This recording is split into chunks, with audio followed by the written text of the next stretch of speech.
Hi, I'm Eric Pratt from US Broadcast, and today we're going to be talking about ScienceImage's line of full NDI, HD, and 4K encoders. These are units that can encode and decode full NDI, making them perfect for bringing in sources into vMix or outputting directly from vMix to something like a monitor. So let's take a closer look at the units and what makes them great. ScienceImage have a full range of products, but today we're going to be focusing on their full NDI HD and 4K models. This is the NDI HD Mini. It has 3G SDI in and loop through, 4K P30 HDMI in and loop through, a Ethernet with PoE power, a USB connector for a variety of uses, an SD card slot, and a 3.5mm jack. As well, it also has an LCD display, which tells you all kinds of important things like what mode it's in. Currently, it's acting as an encoder. What its name is, it's NDI-X. The resolution that it's auto-detected, 1920 by 1080p60, and the IP address that it's at, 1.3, which makes it easy to go into the web UI and throw it into decode mode, which we'll do in a moment. It also tells you what connectors it's sensed and audio and the CPU power that it's operating at. The 4K version is very similar. It has the same SDI and HDMI all in one, making it a nice single unit that you can use to do a variety of different things, except for this one is 12G SDI in and through and 4K P60 in and through. And then another interesting feature that the 4K.sh has that the NDI HD Mini doesn't have is an optical slot for a 12G SDI SFP. So you can use that to connect two units together and use that in a variety of different ways that give you added functionality. Both units also have tally lights, and they also have quarter 20 for mounting on a camera or tripod or accessory device. So we're going to log into the 4K.sh one. That's the 12G 4K P60 HDMI model, and that's because I need to switch this over to Decode to show you that it's outputting 12G SDI from vMix, which makes it a very handy device in certain circumstances. However, right now it's in encode mode. Let me just take you on a quick tour of the UI. So this is the dashboard, just indicates CPU temperature, how long it's been on, what the sources it's being fed are, a nice picture of it, and then a variety of parameters.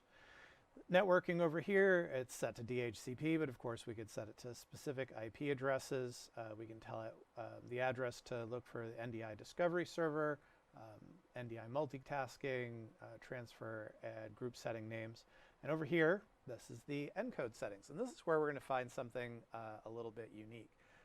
All of the normal settings like stream name, aspect ratio, frame rate, adjustment of bit rate against what it's expecting. We can decrease the amount of traffic that it's going to be using on your router. But up here is something really, really interesting, video format conversion.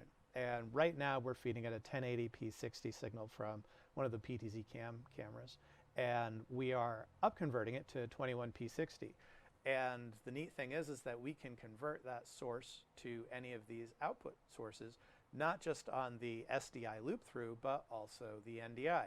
So we are up converting the 1080p60 signal to 2160p 60 into vMix. And that lets us use the device as a format converter to convert basically any input format to any output format, which in and of itself makes it an extremely valuable tool. Another cool thing here is we can set background. So if we want to set up a default background that we can use, like our company logo, the other thing that we can do is we can adjust a variety of settings, the optical transceiver, whether the intercom is on or not, tally LED switch, and we can adjust things like the audio encoding volume, the line-in volume, the external audio embedding settings. But we are going to switch this over to Decode, which right now is disabled because we need to go into System and we need to switch it from Encoder over to Decoder. that'll just take it a moment as it changes the mode. And what this does is it puts it in a mode that allows us to decode sources. So this is a variety of outputs. This is the LPU3's output. So I'm going to set it to vMix's output, and I'm going to take vMix's 2160p60 full NDI output and convert it to 12G SDI. And you can see that here on the monitor over here. This is our 12G SDI monitor. We're connecting the output here. So we're not doing any format conversion. I mean, we are, but vMix is actually doing it. We're feeding vMix a 1080p60 signal from our camera here, and then vMix is doing its production in 2160p60. So the output is now going to the 4K.sh decoder. It's decoding that full NDI stream to 12G SDI and displaying it on the monitor here, or doing whatever we want with it.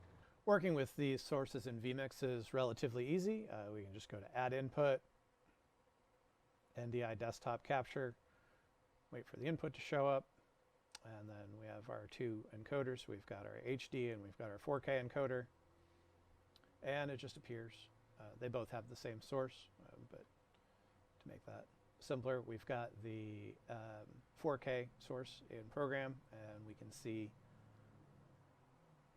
right now it's coming in at 3840 by 2160 at 60p. And if I wanted to pop back and change that to auto, it should probably change our NDI source from 2160 down to its regular 1920 by 1080. So there we go. We just changed the resolution that the NDI is coming into vMix at, and we also changed the loop through, incidentally. I don't know if you saw it, but the monitor updated its refresh rate there. So working with NDI sources from ScienceImage in vMix is pretty easy. And if you have any more questions, feel free to reach out. Once again, I'm Eric Pratt from US Broadcast, and thanks for watching.